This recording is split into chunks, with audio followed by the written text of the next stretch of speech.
Kas sina teadsid, et üks jäätis võib sündida ka ülikooli laboris? Just nii sai alguse TalTechi ja Balbino koostöös valminud reaalne jäätis. Kõik algas TalTechi toidutehnoloogia tudengite ideest luua midagi täiesti uut. Katsetati erinevaid koostisosi, maasikaid, vaarikaid, isegi peeti.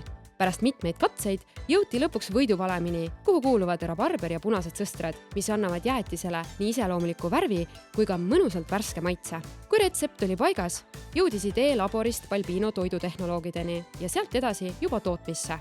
Seal valmis krõbeda vahvliga jäätis, mille krooniks on suussulav šokolaaditipp. Aga see pole lihtsalt jäätis. Seda jogurtijäätist on rikastatud kiudainete ja probiootikumidega ning see sisaldab sinu kõhu mikrobiomi toetavat Tensia bakterit. Täna liiguvad 100 000 reaalse jäätise koonused mööda tootmisliini ja on jõudnud juba pea kõikidesse Eesti toidupoodidesse.